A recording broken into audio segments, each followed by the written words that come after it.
Pour commencer, on va passer la parole à M. Grégory Joron pour Unité SGP Police.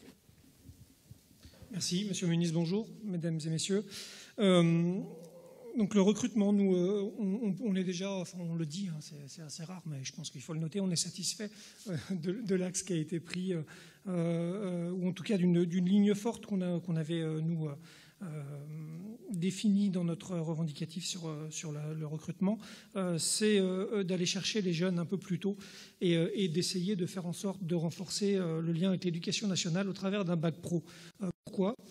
Tout simplement parce que, monsieur l'a dit, un capital marque, c'est important évidemment. Il ne faut pas qu'il y ait juste une vitrine et derrière rien du tout. Vous avez parlé des conditions de travail, on sait qu'elles sont très dures dans la police, on le dit assez régulièrement. Et on s'aperçoit surtout qu'en termes de recrutement, le métier, en tout cas de gardien de la paix, c'est souvent, et on le voit malheureusement, et je vais vous donner un exemple très concret, c'est le métier de la deuxième ou de la troisième chance. La preuve, le concours de gardien n'est pas sur Parcoursup, donc ça veut bien dire que finalement, c'est pas en tout cas pas ressenti ou pas exposé comme étant un métier qu'on fait. J'ai envie de dire d'initiative, mais un métier auquel on se raccroche peut-être parce qu'on n'a pas réussi autre chose. Donc je trouve que ça, il faudrait qu'à l'avenir, puisqu'on a un recrutement de masse qui se profile, en sachant qu'on a un outil de formation, mais ça va être le sujet des deux autres questions, qui est quand même mal en point, ou en tout cas en phase de reconstruction, après avoir été quand même assez décimé. Donc voilà, cette ligne forte, ce bac professionnel qui va nous permettre peut-être d'aller chercher des jeunes un peu plus tôt, d'éviter de travailler trop sur le cognitif parce qu'on voit que les recrutements externes, et je parle du groupe de travail avec des formateurs écoles qui nous ont fait part de leur ressenti et du fait de travailler surtout sur les valeurs et un socle commun qui leur semble vraiment évident et peut-être manqué des fois avec les recrutements qu'on a aujourd'hui.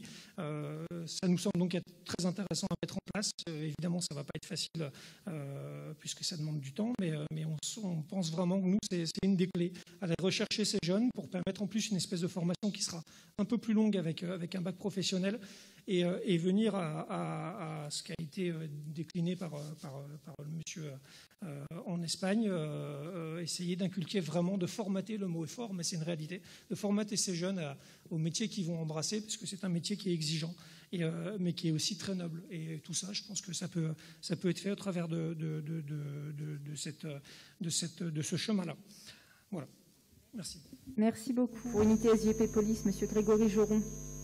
Oui, merci. Donc, je vais essayer d'être très bref. Notre position sur l'Académie de police, parce que je pense aussi qu'il faut qu'on la clarifie. Je vais être un peu à contre-courant de mes collègues, mais tant pis, j'assume, on n'est pas pour un site unique. Il faut peut-être que ça brille, mais nous, on veut que ça marche. Et clairement, aujourd'hui, quand on voit le plan de charge, ne serait-ce que du CEA, c'est pas 80 ou 90, c'est 4000 pour l'année prochaine. Aujourd'hui, avec le nombre d'écoles qu'on a, on est déjà à flux tendu et on n'arrive pas, malheureusement, il n'y a plus de lits disponibles.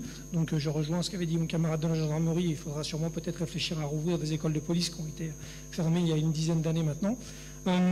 Sur la formation continue, nous, on a une revendication qui a été reprise, on appelait ça conseiller de professionnalisation. On signalait, nous, un tuteur formateur.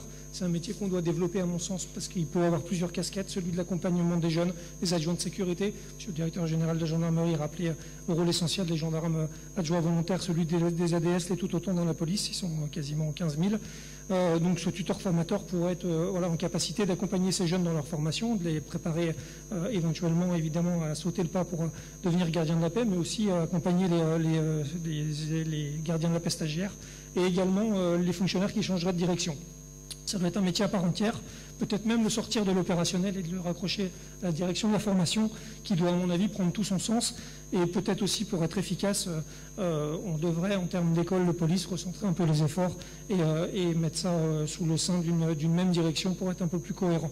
Voilà, donc j'avais promis d'être bref, je pense l'avoir été. Merci. Promesse tenue, merci.